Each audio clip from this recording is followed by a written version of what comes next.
Os grandes vultos do Espiritismo. Paulo Alves Godoy. Algumas palavras do autor. O meio espírita brasileiro, há largos anos vem se ressentindo da falta de informações biográficas de grandes vultos do Espiritismo. Sentindo essa lacuna, iniciamos, há mais de 20 anos, a publicação, pelas páginas dos jornais O Semeador, órgão da Federação Espírita do Estado de São Paulo, e Unificação, órgão da União das Sociedades Espíritas do Estado de São Paulo, subsídios biográficos de numerosos pioneiros e divulgadores do Espiritismo, os quais exerceram suas tarefas no Brasil e em outros países. Esse trabalho alcançou acentuada repercussão. Atendendo às solicitações de numerosos núcleos espíritas do Brasil e, particularmente, de muitos estudiosos do Espiritismo, os quais se interessam pela vida e obra de grandes seareiros da doutrina dos espíritos, achamos de bom alvitre publicar um livro de biografias, aproveitando o material já publicado naqueles jornais. Nesses 20 e poucos anos, grande número de trabalhos biográficos foram divulgados. Entretanto, se eles fossem todos enfeixados numa só obra, além de ela tornar-se muito volumosa, seria dispendiosa e inacessível ao bolso de muitos, devido ao preço atual dos livros. Levando em consideração esse e outros fatores, achamos conveniente publicar volumes com cerca de 30 registros biográficos, eventualmente dando à publicidade mais de um volume. A escolha dos primeiros nomes foi feita de forma indiscriminada, pois é tarefa sumamente difícil, entre tantos seareiros de renome, escolher apenas um número limitado. Por isso, tomamos de forma aleatória, dentre os espíritas brasileiros e estrangeiros, o número necessário para a formação do primeiro volume, sem levar em conta a magnitude das tarefas por eles desempenhadas. Estamos animados da esperança de que, dentro em breve, outros livros serão dados a lume. Quanto então a vida e obra de outros grandes batalhadores da causa espírita poderão ser legadas ao público ledor. Paulo Alves Godoy. Nota da editora. É gritante a falta de informações biográficas de muitos seareiros que desempenharam papel de relevância na Terra. Alguns livros surgiram recentemente, os quais ensejaram a oportunidade de projetar na posteridade os nomes de alguns dos mais salientes militantes espíritas. No entanto, um elevado número de outros obreiros permanece relegado ao esquecimento. Embora reconhecendo que muitos espíritos desencarnados não dão qualquer apreço às homenagens terrenas, é óbvio que os nossos pósteros não podem e não devem ignorar, ainda que de forma bastante resumida e apagada, a obra por eles deixada na Terra, pois muitos deles por aqui passaram como verdadeiros rasgos de luz a iluminar os horizontes do mundo. Alguns órgãos da imprensa espírita, num trabalho hercúleo, têm procurado pesquisar e difundir ligeiros dados biográficos de muitos espíritas que desempenharam tarefas de projeção na Terra, o que tem contribuído, de algum modo, para preencher essa lacuna. As edições FESP, da Federação Espírita do Estado de São Paulo, sentindo a extensão desse problema, deliberou lançar um ou mais livros desse gênero, tendo, para tanto, encarregado o jornalista Paulo Alves Godoy, de prepará-los, uma vez que aquele companheiro tem desenvolvido uma tarefa, que perdura há mais de 20 anos, no campo da pesquisa e publicação de informes biográficos de grandes vultos do Espiritismo. Neste livro houve a preocupação de circunscrever ao menor espaço possível esses dados, para que maior número de personalidades espíritas pudesse ser nele enfeixado, e o fato de não ter sido possível abranger a todos, no que não vai nenhuma desconsideração pelas tarefas por eles desempenhadas, esperamos que, futuramente, novos volumes sejam lançados, nos quais mais alguns vultos espíritas tenham sua vida e obra registradas. A Federação Espírita do Estado de São Paulo presta, assim, o seu tributo, lançando a lume esta obra que, temos a certeza, virá a satisfazer a aspiração de elevado número de espíritas. A editora. 1. Adélia Rueff. Nascida em Pinhal, estado de São Paulo, no dia 5 de junho de 1868, desencarnada na mesma cidade, no dia 2 de fevereiro de 1953, com 84 anos de idade. Desde o seu surgimento na Terra, no ano de 1857, o Espiritismo enfrentou tenaz resistência por parte da religião majoritária do Brasil. Entretanto, na década de 1930, essa pressão acentuou-se de maneira inusitada, fazendo-se sentir em toda a sua intensidade. Na cidade de Pinhal, o clima não era diferente. Entretanto, como Deus situa em cada cidade um espírito que desenvolve tarefas pioneiras e santificantes, aquele núcleo populacional do estado de São Paulo não poderia constituir exceção. Por isso ali reencarnou o espírito missionário de Adélia Rueff, mais conhecida por Tia Adélia, que teve a oportunidade ímpar de desenvolver santificante trabalho em favor do esclarecimento dos seus semelhantes, alicerçada na recomendação de Jesus do amai-vos uns aos outros. A fim de propiciar aos nossos leitores uma apagada súmula biográfica dessa grande vida, passamos a transcrever um substancioso trabalho elaborado pelo confrade João Batista Laurito, atual presidente da Federação Espírita do Estado de São Paulo, que teve a oportunidade feliz de com ela conviver, locupletando-se com os frutos sazonados que ela tão bem sabia doar aos que usufruíram de sua benfazeja orientação espiritual. Foi exatamente em 1936 que tive os meus olhos abertos para as claridades fulgurantes da doutrina consoladora. Embora nascido em berço espírita, foi somente nesse ano que, indo residir em Pinhal, a fim de estudar na escola agrícola, conheci o Centro Espírita Estrela da Caridade, brilhante fanel de luzes na região mogiana, centro de radiação de caridade e amor a todos os que tinham a oportunidade de frequentá-lo. Essa casa foi fundada em 11 de janeiro de 1911 e, desde o dia de sua fundação até 1950, ininterruptamente, foi essa célula de fraternidade, sábia e amorosamente presidida por sua fundadora Adélia Rueff, Tia Adélia, assim chamada, porque solteira, abrigou em seu lar enorme contingente de sobrinhos de outras cidades, que na idade própria buscavam Pinhal, para culturamento escolar, fato que durou muitos anos. E esses sobrinhos eram tantos, que generalizaram entre outras pessoas, a alcunha Tia Adélia.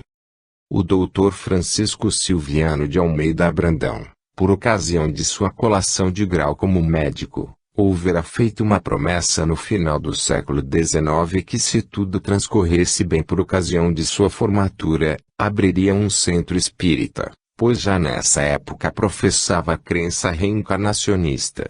Mas como as coisas na ocasião eram, além de difíceis, o espírito popular muito antagônico, foi postergando a ideia até desencarnar.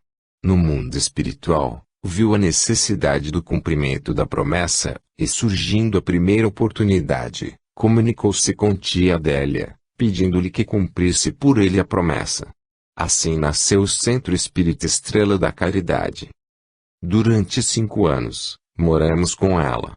E às terças e sábados, às 19h30, lá estávamos no Estrela da Caridade, e a sua voz, firme, inflexível, embora mansa e doce, ainda ecoa em nossos ouvidos, quando iniciava a sessão declamando, Deus nosso Pai, que sois todo poder e bondade. E ao encerrar, sublime estrela, farol das imortais falanges. Nasceu no dia 5 de junho de 1868, ali mesmo em Pinhal, predestinada a somente servir, não casou. Durante toda sua fértil existência, amou e deu tanto de seus outros, que formou em seu derredor uma auréola de inenarrável admiração. Médium de exuberantes proporções bastava a imposição de suas compassivas mãos, para aliviar instantaneamente as pessoas, que a procuravam com tanta avidez, sem lhe permitir sossego ou descanso. Certa feita ela viajou. E nós, que os domingos aproveitávamos para dormir até bem mais tarde, sem nenhuma alegria ou boa vontade. Atendemos 17 pessoas que a procuraram para tomar passes, das 8 às 12 horas. Uma ocasião, uma confrade de Jacutinga, Minas Gerais, viajou, a pé, 26 quilômetros para presenteá-la com um saquinho de feijão verde, numa atitude de comovedora gratidão. A mesa diretora dos trabalhos era formada. Na cabeceira principal sentava a tia Adélia, sob uma iluminada estrela de lâmpadas coloridas, símbolo do centro. Na outra cabeceira, o vice-presidente, Zé Café. As laterais para os médiuns, Dona Ordália, Teresa, e Dalina, Dona Eugênia, e a extraordinária Dona Adélia Neto, que quando recebia o guia espiritual do centro irmão Silviano, se colocava de pé, abria os olhos, e de uma criatura tímida e simples, embora bela, se transformava num tribuno imponente e erudito. Pudera, médium inconsciente dando passividade ao espírito Dr. Francisco Silviano de Almeida Brandão, médico, presidente do estado de Minas Gerais. Na porta de entrada, controlando com vigilância e severidade a admissão dos frequentadores, a Mariana e a Rosa Domiciano, zeladoras do grupo. Viajando em charretes, excepcionalmente em automóveis e quase sempre a pé, lá ia a tia Adélia, a periferia pinhalense e os sítios vizinhos, cumprindo a predestinação de sua encarnação como lídima missionária do Cristo, atendendo aos aflitos, curando os obsediados, levantando os caídos, vestindo as viúvas, alimentando as crianças e amparando os velhos. Que criatura extraordinária! Doce, mansa, boa. Jamais a vimos encolerizada, jamais a vimos levantar a voz. À medida que envelhecia, fruto de 2 acidentes graves, se curvava, se encarquilhava, tornando-se menor. Fatos que nunca fizeram perder a paciência. Olhos vivos, argutos, mente clara, pensamento limpo, conselheira oficial de quase toda a população pinhalense. Fato que lhe proporcionou tributo de grande admiração, respeito e afeição por seus contemporâneos. Descrever fatos do desenvolvimento espírita de tia Adélia no campo da benemerência, seria tarefa que preencheria um enorme livro. Médium de determinação na crença do trabalho doutrinário, deixava sempre para segundo plano a necessidade de repouso físico, aproveitando todo o tempo disponível no atendimento dos mais necessitados do caminho. Por ocasião das festividades comemorativas no Estrela da Caridade, tia Adélia, com muito carinho e inteligência, preparava seus discursos em pé, inflamada, erecta, impressionava os presentes ao transmitir seus inequívocos conhecimentos a respeito da doutrina. Empolgava tanto as suas palestras, que os menos avisados, desconhecedores das virtudes mediúnicas, não conseguiam reconhecê-la na oradora. Os frequentadores do Centro Espírita Estrela da Caridade, chegavam a venerar a tal ponto o guia espiritual do grupo, irmão Silviano, que narraremos um acontecimento inusitado para o conhecimento dos leitores. Em determinada ocasião, brincávamos com um grupo de crianças, quando uma garota nos contou algo muito sério. Exigimos dela que jurasse se aquilo era verdade. E ela, jurou por Deus que tudo quanto dissera representava a expressão da verdade. Não aceitamos o juramento e retrucamos: jurar por Deus não interessa, você jura pelo irmão Silviano. Era exigir demais dela, que não teve coragem de ratificar o juramento, pois para jurar em nome do irmão Silviano só se fosse inabalável verdade. A residência de tia Adélia era mais frequentada que o centro espírita. Era a gente que entrava, era a gente que saía, uns tomando passes, outros recebendo conselhos e orientações. Aos domingos verdadeiras filas se formavam, alguém querendo ser grato empunhava uma cesta de laranjas, um feixe de verduras, outro, uma braçada de flores, pacotes de cereais, frangos, ovos, lenha rachada, frutas, etc. Guardávamos tudo. Na segunda-feira, iniciávamos a caminhada inversa dos presentes. Eram necessitados de toda a sorte que iam visitá-la, e após o passe reparador, a palavra conselheira e amiga, e um agradozinho representado por ovos, frutas, legumes, flores. Tudo que vinha no domingo saía na segunda-feira, numa vivência dai de graça o que de graça receberdes. 2. Adolfo Bezerra de Menezes.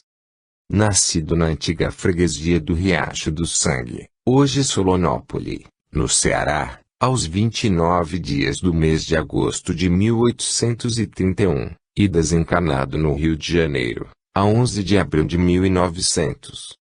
Adolfo Bezerra de Menezes Cavalcanti, no ano de 1838, entrou para a escola pública da Vila do Frade, onde em 10 meses apenas, preparou-se suficientemente até onde dava o saber do mestre que lhe dirigia a primeira fase de educação. Bem cedo revelou sua fulgurante inteligência, pois, aos 11 anos de idade, iniciava o curso de humanidades e, aos 13 anos, conhecia tão bem o latim que ministrava, a seus companheiros, aulas dessa matéria, substituindo o professor da classe em seus impedimentos. Seu pai, o capitão das antigas milícias e tenente-coronel da Guarda Nacional, Antônio Bezerra de Menezes, homem severo, de honestidade a toda prova e de ilibado caráter, tinha bens e fortuna em fazendas de criação. Com a política, e por efeito do seu bom coração, que o levou a dar abonos de favor a parentes e amigos, que o procuravam para explorar-lhe os sentimentos de caridade, comprometeu aquela fortuna. Percebendo, porém, que seus débitos igualavam seus haveres, procurou os credores e lhes propôs entregar tudo o que possuía, o que era suficiente para integralizar a dívida. Os credores, todos seus amigos, recusaram a proposta, dizendo-lhe que pagasse como e quando quisesse. O velho honrado insistiu, porém, não conseguiu demover os credores sobre essa resolução. Por isso deliberou tornar-se mero administrador do que fora sua fortuna, não retirando dela senão o que fosse estritamente necessário para a manutenção da sua família, que assim passou da abastança às privações. Animado do firme propósito de orientar-se pelo caráter íntegro de seu pai, Bezerra de Menezes, com minguada quantia que os seus parentes lhe deram, e animado do propósito de sobrepujar todos os óbices, partiu para o Rio de Janeiro a fim de seguir a carreira que sua vocação lhe inspirava, a medicina. Em novembro de 1852, ingressou como praticante interno no Hospital da Santa Casa de Misericórdia. Doutorou-se em 1856 pela Faculdade de Medicina do Rio de Janeiro, defendendo a tese diagnóstico do cancro. Nessa altura abandonou o último patronímico, passando a assinar apenas Adolfo Bezerra de Menezes. A 27 de abril de 1857, candidatou-se ao quadro de membros titulares da Academia Imperial de Medicina, com a memória algumas considerações sobre o cancro encarado pelo lado do tratamento. O parecer foi lido pelo relator designado, acadêmico José Pereira Rego, a 11 de maio de 1857. Tendo a eleição se efetuado a 18 de maio do mesmo ano e a posse a 1º de junho. Em 1858 candidatou-se a uma vaga de lente substituto da secção de cirurgia da Faculdade de Medicina. Por intercessão do mestre Manuel Feliciano Pereira de Carvalho, então cirurgião-mor do Exército, Bezerra de Menezes foi nomeado seu assistente, no posto de cirurgião-tenente. Eleito vereador municipal pelo Partido Liberal, em 1861, teve sua eleição impugnada pelo chefe conservador, Adolfo Lobo, sob a alegação de ser médico militar. Objetivando servir o seu partido, que necessitava dele a fim de obter maioria na Câmara, resolveu Bezerra de Menezes afastar-se do Exército. Em 1867 foi eleito deputado-geral, tendo ainda figurado em lista tríplice para uma cadeira no Senado. Quando político, levantou-se contra ele, a exemplo do que ocorre com todos os políticos honestos, uma torrente de injúrias que cobriu o seu nome de impropérios.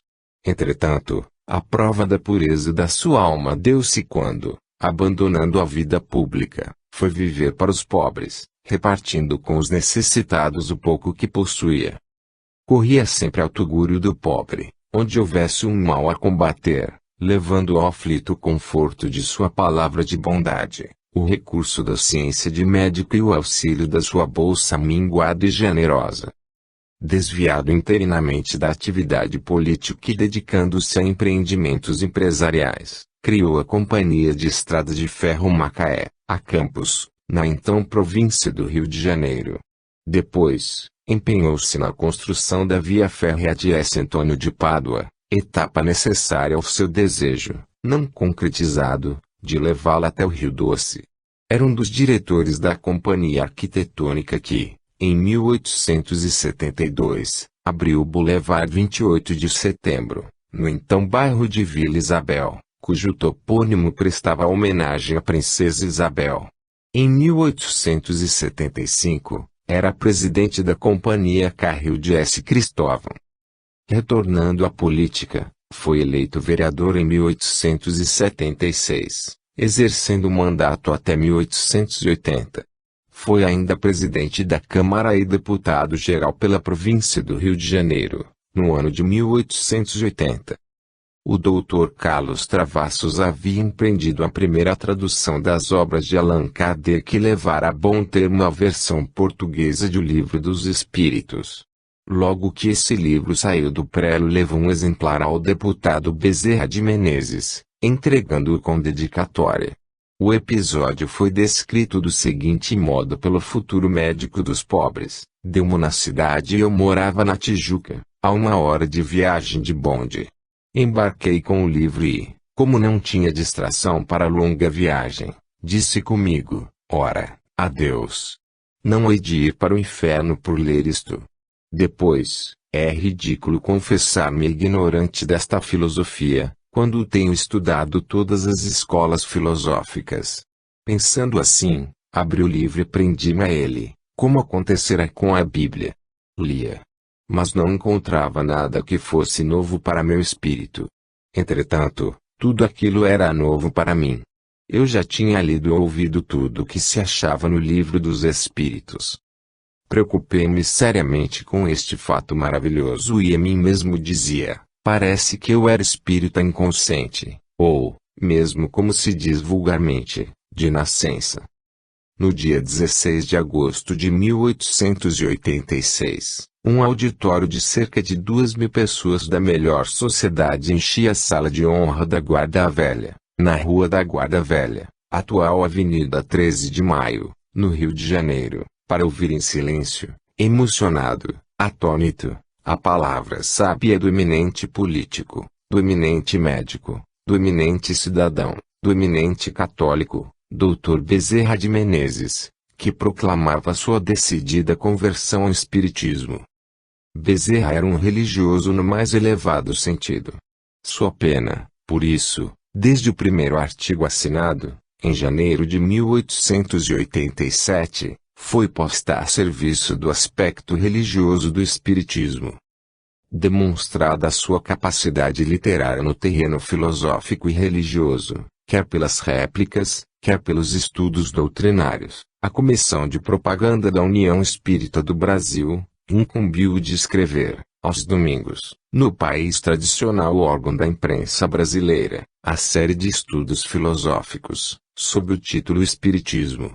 O senador Quintino Bocaiúva, diretor daquele jornal de grande penetração e circulação, o mais lido do Brasil, tornou-se mesmo simpatizante da doutrina espírita. Os artigos de Max, pseudônimo de Bezerra de Menezes, marcaram a época de ouro da propaganda espírita no Brasil. De novembro de 1886 a dezembro de 1893, escreveu ininterruptamente, ardentemente. Da bibliografia de Bezerra de Menezes, antes e após a sua conversão do espiritismo, constam os seguintes trabalhos: A escravidão no Brasil e as medidas que convém tomar para extingui-las sem dano para a nação. Breves considerações sobre as secas do norte, a casa assombrada, a loucura sob novo prisma, a doutrina espírita como filosofia teogônica, casamento e mortalha, pérola negra, Lázaro, o leproso, história de um sonho, evangelho do futuro. Escreveu ainda várias biografias de homens célebres, como o Visconde do Uruguai, o Visconde de Carvalhais, etc. Foi um dos redatores de A Reforma, órgão liberal da corte, e redator do jornal Sentinela da Liberdade.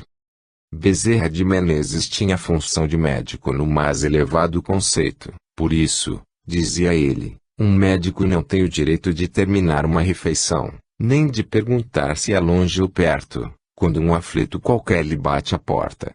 O que não acode por estar com visitas, por ter trabalhado muito e achar-se fatigado, ou por ser alta hora da noite, mal o caminho ou o tempo, ficar longe ou no morro, o que sobretudo pede um carro a quem não tem com que pagar a receita, ou diz a quem lhe chora a porta que procure outro. Esse não é médico, é negociante de medicina, que trabalha para recolher capital e juros dos gastos de formatura. Esse é um desgraçado, que manda para outro anjo da caridade que lhe veio fazer uma visita e lhe trazia a única espórtula que podia saciar a sede de riqueza do seu espírito, a única que jamais se perderá nos vaivens da vida.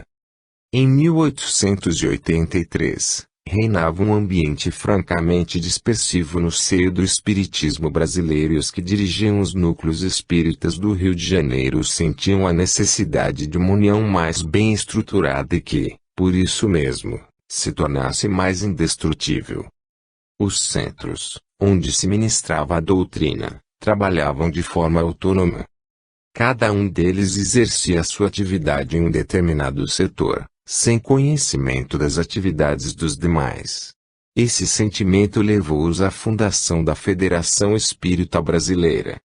Nessa época já existiam muitas sociedades espíritas, porém, as únicas que mantinham a hegemonia de mando eram quatro: a Acadêmica, a Fraternidade, a União Espírita do Brasil e a Federação Espírita Brasileira. Entretanto, logo surgiram entre elas vivas discórdias. Sob os auspícios de Bezerra de Menezes, e acatando prescrições das importantes instruções recebidas do plano espiritual pelo médium Frederico Júnior, foi fundado o famoso Centro Espírita, o que, entretanto, não impediu que Bezerra desse a sua colaboração a todas as outras instituições. O entusiasmo dos espíritas logo se arrefeceu, e o velho ceareiro se viu desamparado dos seus companheiros, chegando a ser o único frequentador do centro. A cisão era profunda entre os chamados místicos e científicos, ou seja, espíritas que aceitavam o espiritismo em seu aspecto religioso, e os que o aceitavam simplesmente pelo lado científico e filosófico. Em 1893, a convulsão provocada no Brasil pela revolta da Armada, ocasionou o fechamento de todas as sociedades espíritas ou não. No Natal do mesmo ano Bezerra encerrou a série de estudos filosóficos que vinha publicando no país. Em 1894, o ambiente mostrou tendências para melhora e o nome de Bezerra de Menezes foi lembrado como o único capaz de unificar o movimento espírita.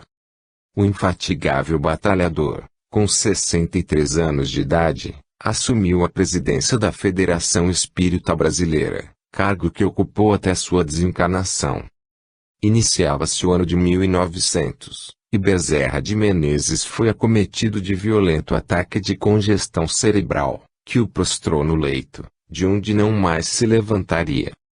Verdadeira romaria de visitantes acorria à sua casa. Ora o rico, ora o pobre, ora o opulento, ora o que nada possuía. Ninguém desconhecia a luta tremenda em que se debatia a família do grande apóstolo do Espiritismo. Todos conheciam suas dificuldades financeiras, mas ninguém teria coragem de oferecer fosse o que fosse, de forma direta. Por isso, os visitantes depositavam suas espórtulas, delicadamente, debaixo do seu travesseiro. No dia seguinte, A pessoa que lhe foi mudar as fronhas, surpreendeu-se por ver ali desde o tostão do pobre até a nota de 200.000 réis do abastado. Ocorrida sua desencarnação, verdadeira peregrinação demandou sua residência a fim de prestar-lhe a última visita. No dia 17 de abril, promovido por Leopoldo Cirne, reuniram-se alguns amigos de Bezerra, a fim de chegarem a um acordo sobre a melhor maneira de amparar a sua família, tendo então sido formada uma comissão que funcionou sob a presidência de Quintino Bocaiúva, senador da República, para se promover espetáculos e concertos, em benefício da família daquele que mereceu o cognome de Kardec brasileiro. Digno de registro foi um caso sucedido com o Dr. Bezerra de Menezes, quando ainda era estudante de medicina. Ele estava em sérias dificuldades financeiras, precisando da quantia de 50.000 réis, antiga moeda brasileira, para pagamento das taxas da faculdade e para outros gastos indispensáveis em sua habitação, pois o senhorio, sem qualquer contemplação, ameaçava despejá-lo.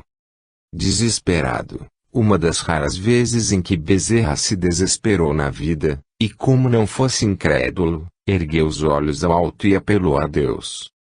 Poucos dias após bateram-lhe a porta. Era um moço simpático e de atitudes polidas que pretendia tratar algumas aulas de matemática. Bezerra recusou, a princípio, alegando ser essa matéria que mais detestava. Entretanto, o visitante insistiu e por fim, lembrando-se de sua situação desesperadora, resolveu aceitar. O moço pretextou então que poderia esbanjar a mesada recebida do pai, pediu licença para efetuar o pagamento de todas as aulas adiantadamente. Após alguma relutância, convencido, acedeu. O moço entregou-lhe então a quantia de 50.000 réis. Combinado o dia e a hora para o início das aulas, o visitante despediu-se, deixando Bezerra muito feliz, pois conseguiu assim pagar o aluguel e as taxas da faculdade. Procurou livros na biblioteca pública para se preparar na matéria, mas o rapaz nunca mais apareceu.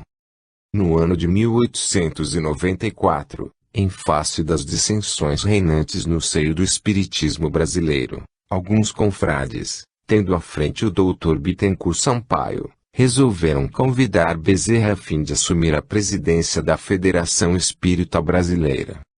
Em vista da relutância dele em assumir aquele espinhoso encargo, travou-se a seguinte conversação. Querem que eu volte para a Federação? Como vocês sabem, aquela velha sociedade está sem presidente e desorientada. Em vez de trabalhos metódicos sobre espiritismo ou sobre evangelho, vive a discutir teses bizantinas e alimentar o espírito de hegemonia. O trabalhador da vinha, disse Bittencourt Sampaio, é sempre amparado. A federação pode estar errada na sua propaganda doutrinária, mas possui assistência aos necessitados, que basta por si só para atrair sobre ela as simpatias dos servos do Senhor. De acordo. Mas a assistência aos necessitados está adotando exclusivamente a homeopatia no tratamento dos enfermos, terapêutica que eu adoto em meu tratamento pessoal, no de minha família e recomendo aos meus amigos, sem ser, entretanto, médico homeopata. Isto aliás me tem criado sérias dificuldades, tornando-me um médico inútil e deslocado que não crê na medicina oficial e aconselha dos espíritos, não tendo assim o direito de exercer a profissão. E por que não te tornas médico homeopata? Disse Bittencourt. Não entendo patavinas de homeopatia. Uso a dos espíritos e não a dos médicos. Nessa altura, o médium Frederico Júnior, incorporando o espírito de S. Agostinho, deu uma parte, tanto melhor. Ajudar-te-emos com maior facilidade no tratamento dos nossos irmãos. Como, bondoso espírito, tu me sugeres viver do espiritismo? Não, por certo. Viverás de tua profissão, dando ao teu cliente o fruto do teu saber humano, para isso estudando homeopatia como te aconselhou nosso companheiro Bittencourt. Nós te ajudaremos de outro modo, trazendo-te, quando precisares, novos discípulos de matemática. 3. Allan Kardec.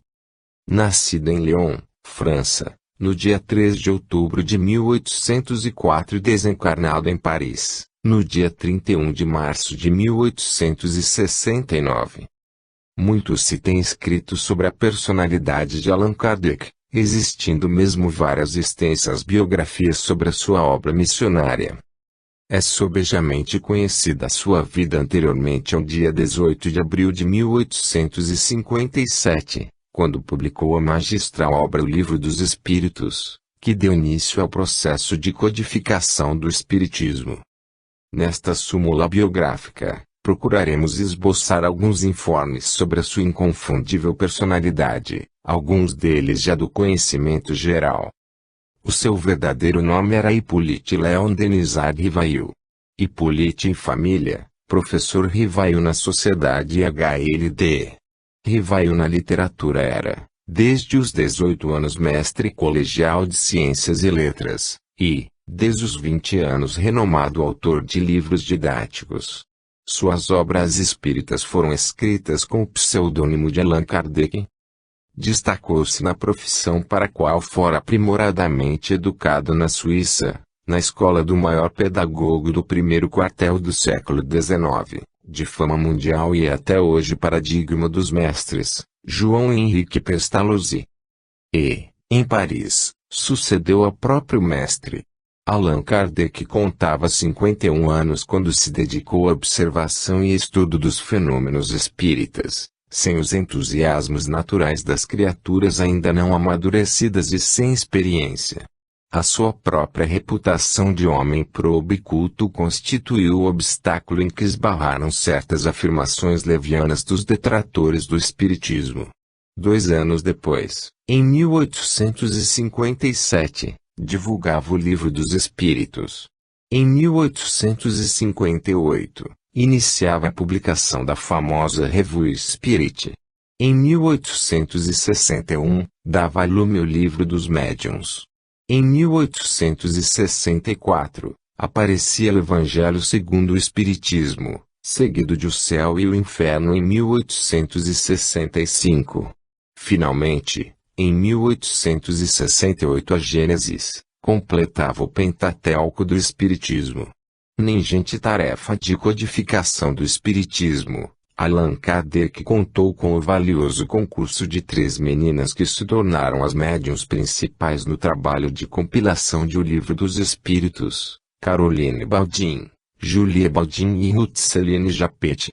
As 2 primeiras foram utilizadas para a concatenação da essência dos ensinos espíritas e a última para os esclarecimentos complementares. Ultimada a obra e ratificados todos os ensinamentos ali contidos, por sugestão dos espíritos, Allan Kardec recorreu a outros médiuns, estranhos ao primeiro grupo, dentre eles Japet e Rostand, médiuns intuitivos, a senhora Canu, sonâmbula inconsciente, Canu, médium de incorporação, a senhora Leclerc, médium psicógrafa, a senhora Clemente, médium psicógrafa e de incorporação, a senhora de Plene-Maison, auditiva e inspirada, senhora Roger, clarividente, e senhorita Aline Carlotti, médium psicógrafa e de incorporação. Escrevendo sobre a personalidade do ínclito mestre, o emérito Dr. Silvino Caneto Abreu afirmou o seguinte: de cultura acima do normal nos homens ilustres de sua idade e do seu tempo, impôs-se ao geral respeito desde moço. Temperamento infenso à fantasia, sem instinto poético nem romanesco, tudo inclinado ao método, à ordem, à disciplina mental, praticava, na palavra escrita ou falada, a precisão, a nitidez, a simplicidade, dentro de um vernáculo perfeito, escoimado de redundâncias.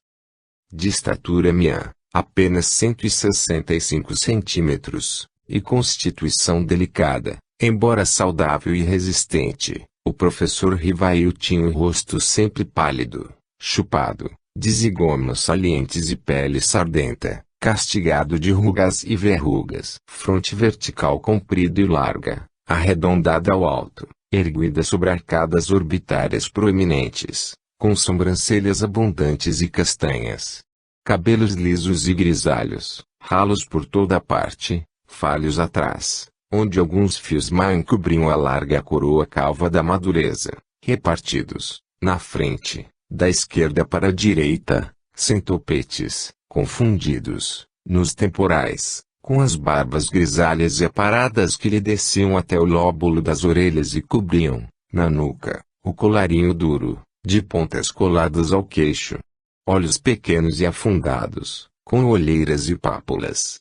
Nariz grande, ligeiramente acavaletado perto dos olhos, com largas narinas entre rictos arqueados e alteros. Bigodes rarefeitos, aparados à borda do lábio, quase todo branco. Pera triangular sob o beiço, disfarçando uma pinta cabeluda. Semblante severo quando estudava ou magnetizava, mas cheio de vivacidade amena e sedutora quando ensinava ou palestrava. O que nele mais impressionava era o olhar estranho e misterioso, cativante pela brandura das pupilas pardas, autoritário pela penetração a fundo na alma do interlocutor. Pousava sobre o ouvinte como suave farol e não se desviava abstrato para o vago senão quando meditava, a sós.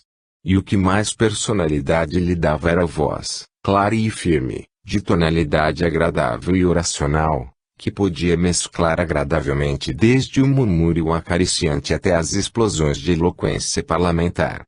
Sua gesticulação era sóbria, educada. Quando distraído, a ler ou a pensar, confiava os favoris.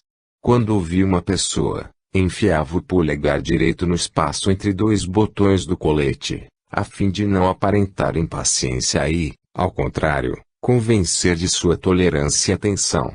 Conversando com discípulos ou amigos íntimos, apunha algumas vezes a destra no ombro do ouvinte, num gesto de familiaridade. Mantinha rigorosa etiqueta social diante das damas.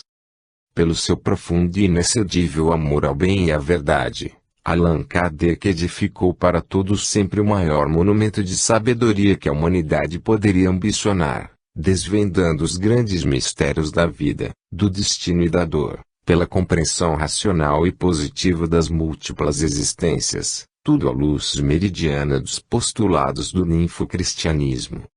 Filho de pais católicos, Allan Kardec foi criado no protestantismo, mas não abraçou nenhuma dessas religiões, preferindo situar-se na posição de livre pensador e homem de análise. Compungia-lhe a rigidez do dogma que o afastava das concepções religiosas. O excessivo simbolismo das teologias e ortodoxias tornava-o incompatível com os princípios da fé cega. Situado nessa posição, em face de uma vida intelectual absorvente, foi o homem de ponderação, de caráter ilibado e de saber profundo, despertado para o exame das manifestações das chamadas mesas girantes.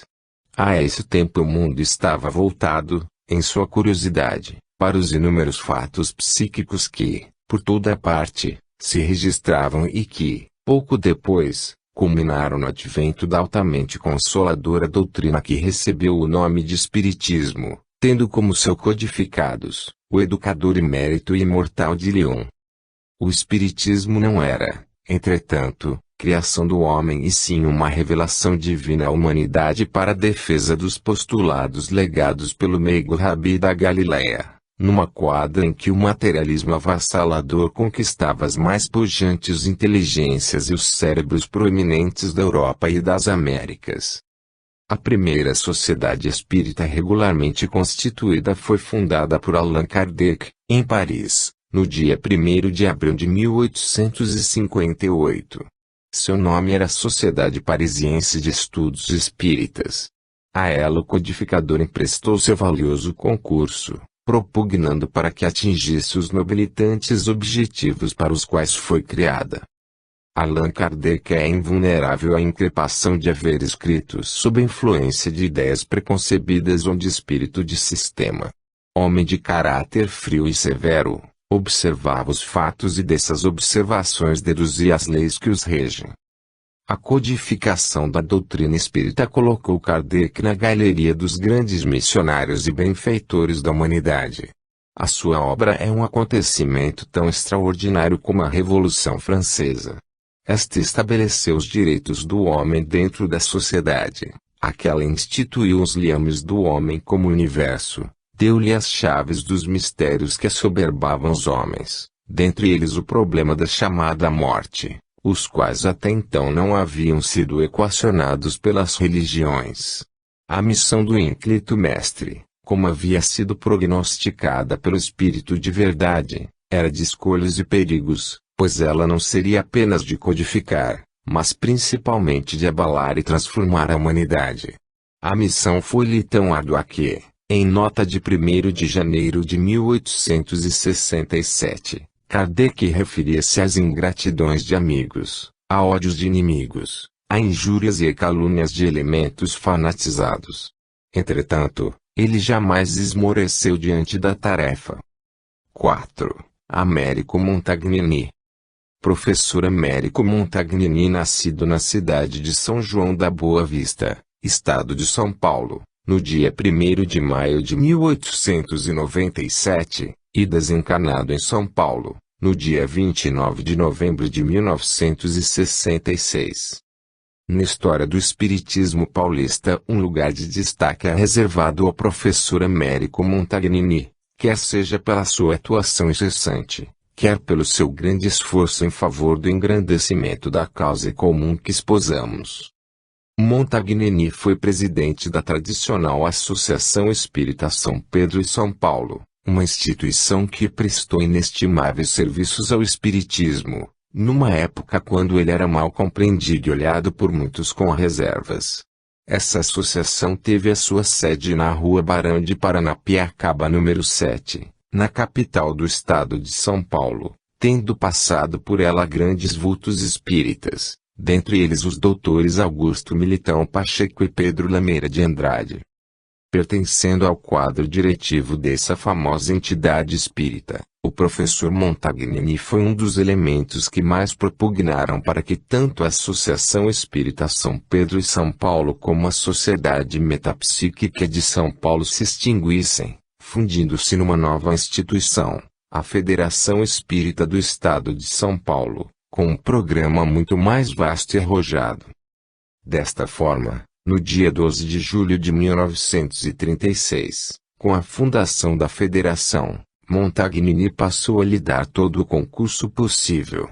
Com a renúncia, em 10 de dezembro de 1939, do então presidente da instituição, Dr. João Batista Pereira, Américo Montagnini assumiu a sua presidência, cargo que exerceu com raro descortino até a data da sua desencarnação.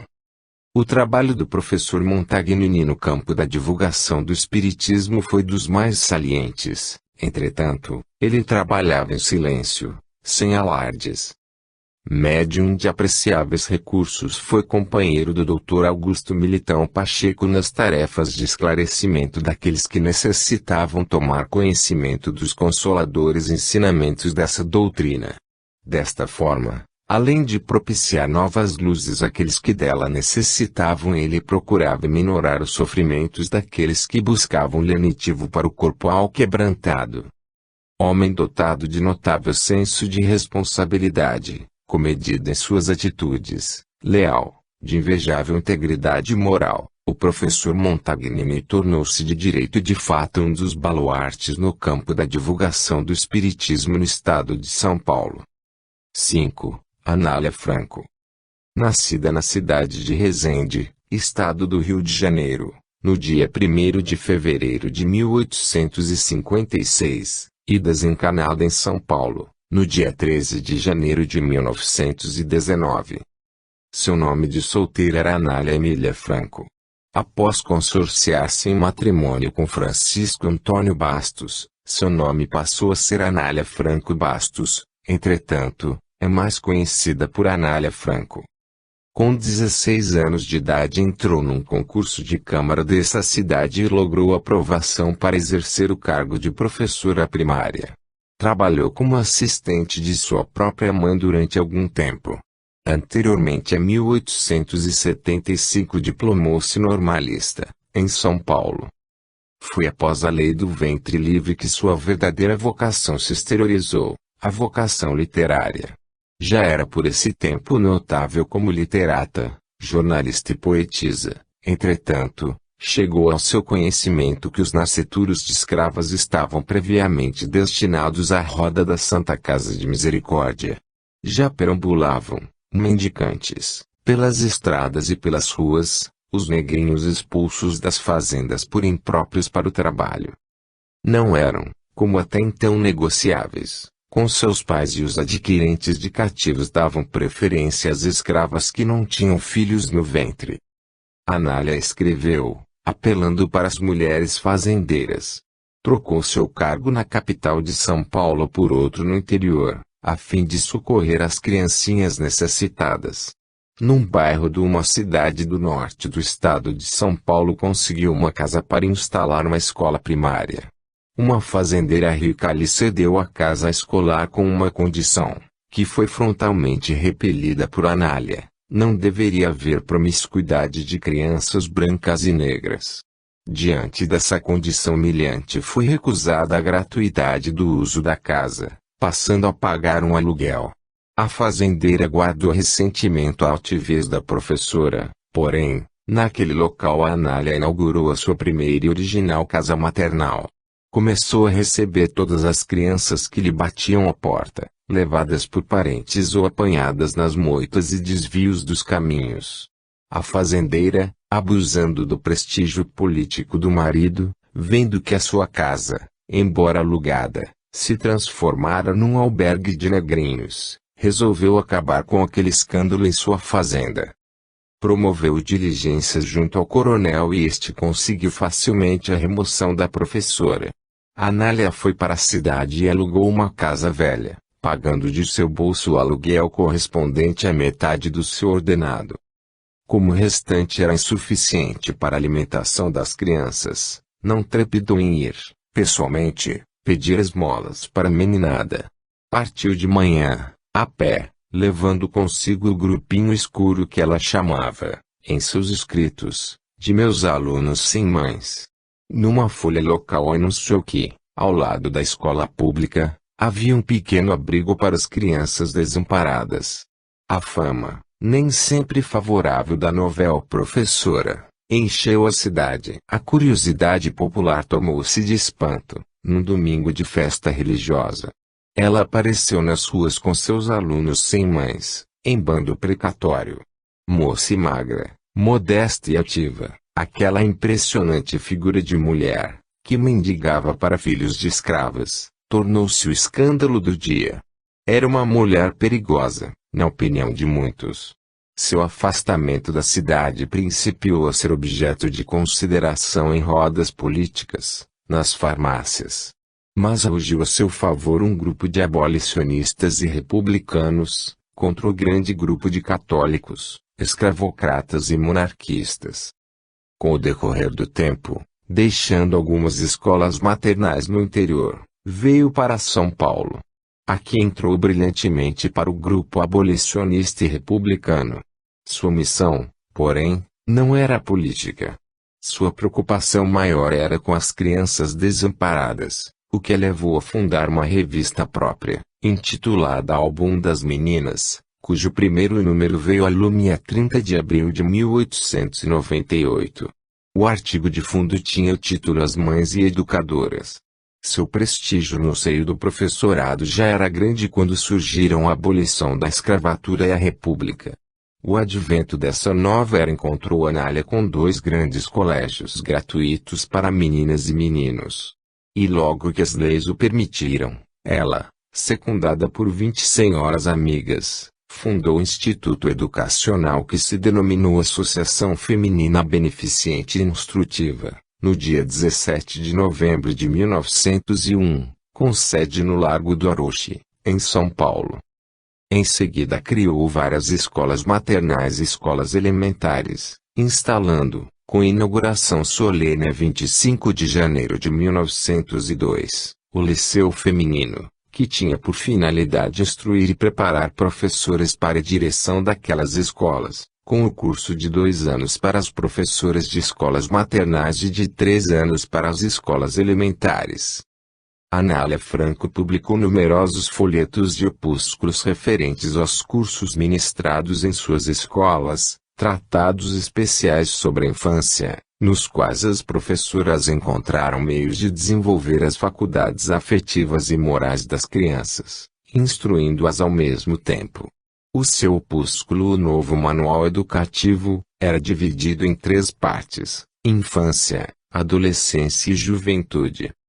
Em 1º de dezembro de 1903, passou a publicar a Voz Maternal, revista mensal com apreciável tiragem de 6.000 exemplares, impressos em oficinas próprias. A Associação Feminina mantinha um bazar na Rua do Rosário número 18 sublinhado, em São Paulo, para venda dos artefatos das suas oficinas, e uma sucursal desse estabelecimento na Ladeira do Piques número sublinhado 23. Anália Franco mantinha escolas reunidas na capital e escolas isoladas no interior, escolas maternais, creches na capital e no interior do estado, bibliotecas anexas às escolas, escolas profissionais, arte tipográfica, curso de escrituração mercantil, prática de enfermagem e arte dentária, línguas, francês, italiano, inglês e alemão, música, desenho, pintura, pedagogia, costura, bordados, flores artificiais e chapéus, num total de 37 instituições. Era romancista, escritora, teatróloga e poetisa. Escreveu uma infinidade de livretos para a educação das crianças e para as escolas, os quais são dignos de serem adotados nas escolas públicas. Era espírita fervorosa, revelando sempre inusitado interesse pelas coisas atinentes à doutrina espírita. Produziu a sua vasta cultura 3 ótimos romances, A Égide Materna, A Filha do Artista, e A Filha Adotiva. Foi autora de numerosas peças teatrais, de diálogos e de várias estrofes, destacando-se no Adeus, e no Ana Neri, Minha Terra, e no A Jesus e outros. Em 1911 conseguiu, sem qualquer recurso financeiro, adquirir a Chácara Paraíso. Eram 75 alqueires de terra, parte em matas e capoeiras e o restante ocupado com benfeitorias diversas, entre as quais um velho solar, ocupado durante longos anos por uma das mais notáveis figuras da história do Brasil, Diogo Antônio Feijó. Nessa chácara fundou a Anália Franco a colônia regeneradora de Romualdo, aproveitando o casarão, a estrebaria e a antiga senzala, internando ali sob direção feminina, os garotos mais aptos para a lavoura, a horticultura e outras atividades agropastoris, recolhendo ainda moças desviadas, conseguindo assim regenerar centenas de mulheres. A vasta sementeira de Anália Franco consistiu em 71 escolas, 2 albergues, uma colônia regeneradora para mulheres, 23 asilos para crianças órfãs, uma banda musical feminina, uma orquestra, um grupo dramático, além de oficinas para manufatura de chapéus, flores artificiais, etc., em 24 cidades do interior e da capital. Sua desencarnação ocorreu precisamente quando havia tomado a deliberação de ir ao Rio de Janeiro fundar mais uma instituição, ideia essa concretizada posteriormente pelo seu esposo, que ali fundou o Asilo Anália Franco. A obra de Anália Franco foi, incontestavelmente, uma das mais salientes e meritórias da história do Espiritismo. 6. Antônio Gonçalves da Silva Batuíra. Nascido a 19 de março de 1839, em Portugal, na freguesia de Águas Santas, hoje integrada no Concelho da Maia, e desencarnado em São Paulo, no dia 22 de janeiro de 1909. Completada a sua instrução primária, veio para o Brasil, com apenas 11 anos de idade, aportando no Rio de Janeiro, a 3 de janeiro de 1850. Seu nome de origem era Antônio Gonçalves da Silva, entretanto, devido a ser um moço muito ativo, correndo daqui para colar, a gente da rua apelidaram o Batuíra, o nome que se dava à narceja, ave pernalta, muito ligeira, de voo rápido, que frequentava os charcos na várzea formada, no atual Parque de Pedro II, em São Paulo, pelos transbordamentos do rio Tamanduateí. Desde então o cognome Batuíra foi incorporado ao seu nome.